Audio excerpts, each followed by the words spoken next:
equipe do Conselho Tutelar de Aparecida de Goiânia para fazer uma entrevista sobre o trabalho que eles têm feito aqui.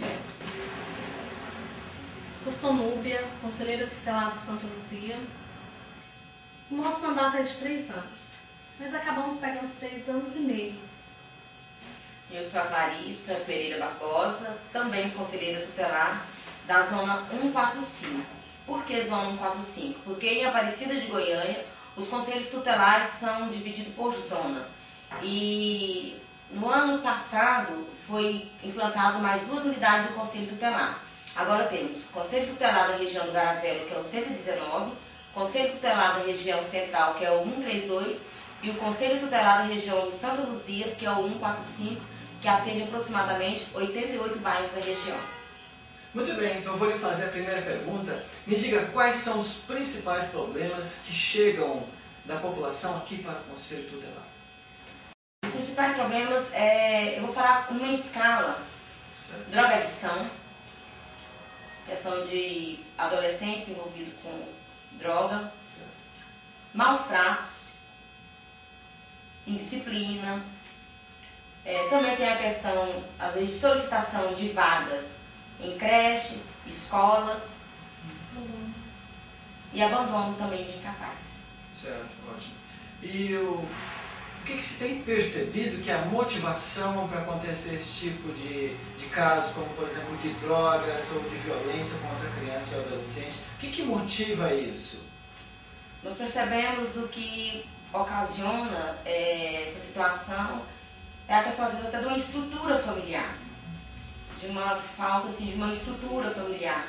E, de repente, quando você chega até o adolescente que faz hoje o uso da droga, quando você vai ver, é filho de um pai que é usuário, ou então é um pai que está detido, de uma mãe que também é dependente química. Então, a questão de toda uma falta de estrutura familiar também. E a questão dos colegas, você tem visto que os amigos, ou melhor, os maus amigos, muitas vezes têm influenciado no uso de drogas, essas coisas? Infelizmente, a droga hoje está assim, de uma maneira fácil. Temos atendido ocorrências de alunos que estão sendo usuários de droga e levando para dentro da escola. Foi-se o tempo que pais falavam: não, meu filho está na escola, meu filho foi para a escola, e era uma certa tranquilidade. Hoje não mais. O número de ocorrências que nós temos atendido dentro da escola também tem sido preocupante. Então vamos fazer uma pergunta para a Núbia. Núbia, e com relação a essas escolas, então, elas têm solicitado o apoio do Conselho? Algumas. Nós trabalhávamos assim com o Santa Luzia, fiquei até sabendo que o Santa Luzia, o Colégio Santa Luzia, ele fez um projeto que amenizou isso, né? Juntamente com os professores, estão fazendo um trabalho com os alunos que estão assim, melhorando a situação. Mas outras escolas têm nos procurado bastante. Indisciplina, drogadição. Mas eu acho assim que muitas vezes depende do próprio educador. O próprio educador saber. Posso contar uma experiência que eu tive? Pois não. Eu tive uma experiência numa sala do 9º ano, que eu também sou pedagoga, né? E estive conversando com esses alunos. Eu percebo que os valores, como diz a colega, a família, ela está assim, esquecendo os valores, estão sendo esquecidos. Onde esses jovens, eles vêm querer fazer descobertas e onde eles não tem quem passa, quem ensina e fazem tudo errado. Uma coisa que me chamou muita atenção é que eu parei numa sala de 36 alunos e perguntei o que eles queriam para o futuro deles. E eu descobri que eles têm sonhos. Eles sonham em ser médico, jogador de futebol, advogado. E muitas vezes falta o quê? Falta um incentivo. Falta o professor, o educador, trabalhar a autoestima daquele aluno. Porque ele já está ouvindo tantas coisas negativas em cima dele, tantas palavras pesadas, que ele acaba pegando aquilo para ele e começa a acreditar naquilo. Né? Então, assim, nós fizemos até assim, uma dinâmica que foi legal, que eu deixei a mensagem para eles, que quando a gente quer realizar os sonhos, nós somos capazes. Depende de cada um de nós. E que eles são capazes. E que eu acredito que ali vai ter jogador de futebol, doutores, né, advogados, juízes, promotores, porque eu acredito na educação e eu acredito na criança e no adolescente. De formar uma pessoa melhor. Né? Com E você tem certeza. razão, uma coisa muito importante, porque a gente jamais pode tirar a esperança do jovem. Porque talvez essa seja a única coisa que ele tenha. E também, assim, o que tem acontecido é o reconhecimento do papel de cada um.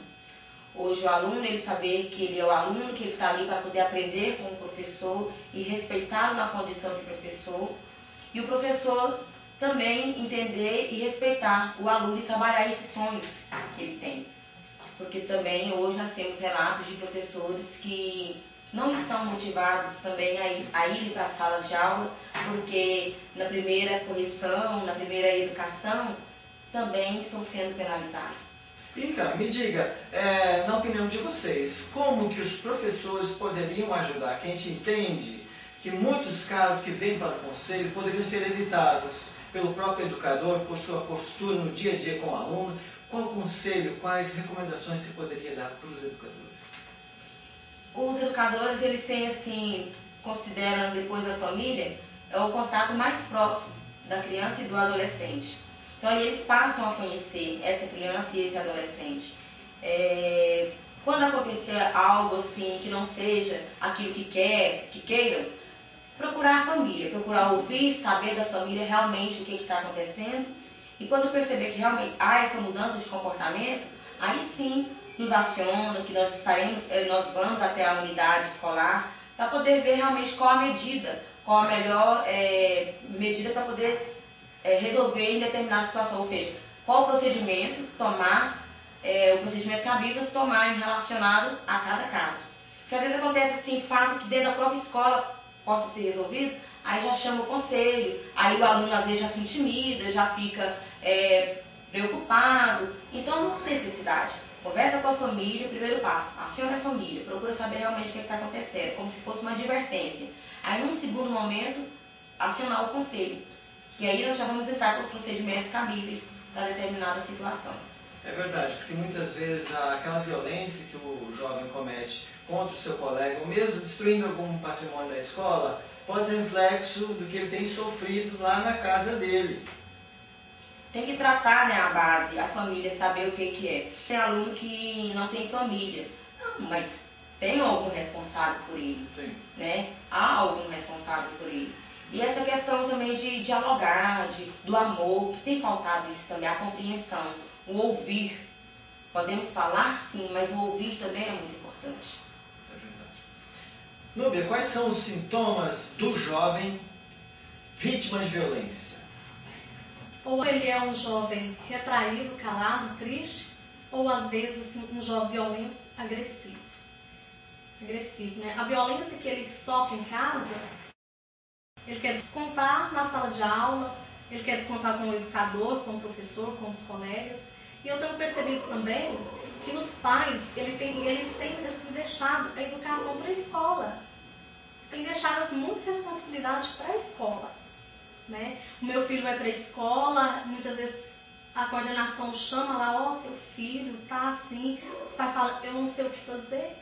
Eu acho assim, na minha opinião, poderia assim trabalhar escola, família, trabalhar juntos, né? Para que possa assim formar uma sociedade, cidadãos melhores, mais responsáveis, para que esse respeito possa assim aumentar, que eu tenho percebido que tem só diminuído, né? Porque, como eu disse na fala anterior, que o educador também às vezes não entende, mas às vezes ele é recebido assim também com tanta assim, agressão, né? Tanta agressividade pelo aluno, que ele para ali. Né? Então eu acho assim que poderia assim, fazer escola, família, a família participar mais da vida do aluno, da vida do adolescente na escola.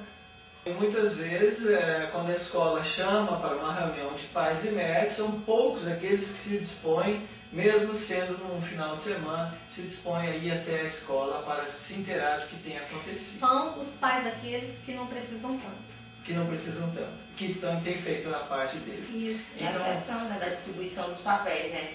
ou seja, família, os pais, o responsável, assumir o seu papel na condição de pai responsável, professor, corpo docente, assumir o seu papel na condição de professor e educador, aluno, entender o seu papel de aluno, conselho tutelar, atuar dentro da competência que lhe cabe, e assim as distribuições, cada um entendendo o seu papel para que os mesmos sejam aplicados. Correto. Então vamos aqui fazer uma outra pergunta. Você falou alguma coisa sobre isso já, mas qual então seria a visão da família desse jovem que você tem percebido que ele é vítima de agressão ou usuário de droga? Qual a visão do núcleo familiar dele? O que vocês têm percebido com as visitas que vocês fazem? Na verdade, assim, que todos precisam de um apoio, que todos precisam de um acompanhamento. Não só o jovem? Não só o jovem. Tanto é que quando nós fazemos encaminhamento, que seja para psicólogo, é toda a família. Não adianta tratarmos a sua ponta e sendo que lá a base está precisando de cuidados. Então, faz esse acompanhamento e quando os encaminhamentos chegam a ser feitos, aí tanto o jovem, a criança, o adolescente é acompanhado pelos seus responsáveis. E tanto é que quando isso é para acontecer, nós chamamos e falamos com os responsáveis. Precisa da presença de vocês. Uma porque essa condição do encaminhamento, do tratamento não é fácil. Mas quando acontece, a gente fala, e vocês têm que participar. Porque quem precisa do apoio é toda a família. Núbia, tem aumentado as ocorrências? Já estão há 3 anos e pouco. Tem aumentado as ocorrências aqui? Muito mesmo. Nós percebemos assim que a sociedade, a população está carente. Muito carente. Às vezes a gente se debate assim com situação, com caso, que a gente fica chocado. Né? A gente fala assim, nossa gente, que mundo é esse? Será que isso está acontecendo realmente? Então aí eu vou para a última pergunta. Vocês acreditam que tem sido construído um novo modelo de sociedade, talvez até pior do que essa geração atual, uma nova geração que tem sido, em termos de comportamento, em termos de atitude, pior? Ou não? Vocês acham que não houve essa Eu acredito que está pior. Por quê? Eu percebo que os valores estão sendo esquecidos, como eu já disse. Hoje é tão difícil sentar uma família na mesa para almoçar, para jantar, para conversar como foi seu dia, o que aconteceu. Quando chega a noite, cada um vai para os seus compromissos e quando tem essa oportunidade, vai assistir televisão, vai para o computador, cada um para um canto. Individualismo? Individualismo. É tão importante a família. A família, ela é a base de tudo, ela é a estrutura de tudo. Né? A família, tudo começa na família. Tudo que a criança aprende para que ela seja um adulto estruturado é a família. E outra, a presença de Deus na família. Hoje percebemos que muitas vezes as pessoas estão assim, tão preocupadas com trabalhar, para pagar as contas, para dar conta. A mãe tem que ser pai e mãe. E o filho, infelizmente, fica de lado. Onde ele cai no mundo das drogas, no mundo do crime. Então, muitas vezes, não adianta a família ter um poder econômico. O mais importante talvez seria outra coisa, né? É a dedicação, o tempo. É isso? Olha, eu vou até expor aqui uma passagem bíblica que fala: ensina a criança o caminho que deve andar, que quando mais tarde não se desviará dele. E nessa questão, quando a família tem um fator econômico que dê, assim, que implica, de repente ela pega na questão da atenção, né? Que de repente tem um que não tem um bom poder, não tem um poder aquisitivo, mas já tem aquela questão do companheirismo, do amor, né? E às vezes baixa uma situação das dificuldades mesmo econômicas. Então é onde cada um tem que procurar entender e ver participar. Essa questão de dialogar mais, porque a televisão hoje em dia roubou a cena, o computador roubou a cena, e isso acaba até atingindo até a própria criatividade da criança e também do próprio adolescente. Tem criança que você conversa com ela não dá conta assim, de repente te dar uma resposta de uma maneira imediata, uma resposta simples, Porque ela está tão vidrada só em coisas tecnológicas, nos videogames, não que elas não tenham direito, certo? Mas estão substituindo os valores. Não está dosando. Não está dosando. E nós costumamos também falar que a criança, nós estamos aqui para justamente garantir para que os direitos delas não sejam violados. Criança e adolescente. Mas elas precisam entender que uma vez que quando acontece delas mesmas violarem esse direito, fica difícil até para nós garantirmos também. É como se fosse dar um doce para essa criança ou para esse adolescente e eles negassem. Aí a gente vai trabalhar outras formas para que eles aceitem e entendam e vejam o que é bom. Da mesma forma, a questão da família. Quando a gente fala família, eu vou até frisar também, porque que não é só pai e mãe, não, são as pessoas que estão próximas, certo? Porque esse conceito de família, diante de tanta coisa que a gente vem vivendo, ele está ficando esquecido. Aí, de repente, pensa que família é só o pai e a mãe. Não, é todo aquele conjunto de pessoas que estão próximas, que se preocupam com o bem-estar do outro também. Ótimo. Núbia, palavras finais para nossos amigos. Bom, eu quero dizer assim a todos, né, que acredite na educação, acredite na mudança para o melhor, né? E eu sou educadora, sou conselheira tutelar, e eu não consigo me afastar da educação, porque eu acredito que a educação ela pode fazer uma nação melhor. Eu falo que ser educador não é querer, mas é ter um dom. E nós temos esse dom, né? O dom de ensinar, o dom de aprender também, porque nós aprendemos muito com essas crianças, com esses alunos. E o dom, sim, de passar o melhor para eles. Que a gente não desista. Continuemos. Palavras finais. Eu estou conselheira tutelar, de formação eu sou publicitária. E penso que na condição de conselheira tutelar tenho aprendido muito. Não chega a ser uma profissão, mas é algo que a gente tem que despertar em nós um talento, um dom também, porque nós temos que nos doarmos para conseguir desenvolver e desempenhar o nosso papel. Temos que trabalhar com o emocional e com a razão, em uma situação de equilíbrio constantemente. E graças a Deus, em meio a tanto trabalho, que não para, o papel do conselheiro tutelar, que inclusive dia 18 de novembro é comemorado o dia do conselheiro tutelar, é um papel muito bonito, é um papel assim, bem feito, bem trabalhado, que às vezes algo assim foge um pouco das nossas mãos, não porque nós queramos, é porque realmente é questão de uma estrutura. Mas eu penso, quando unirmos essas forças, conselho tutelar, as escolas, educadores, a família, ou seja, pessoas, vocês, crianças e adolescentes, nós conseguiríamos sim chegar a algo melhor, ter com vitórias as nossas realizações. E que Deus esteja abençoando a cada um de nós.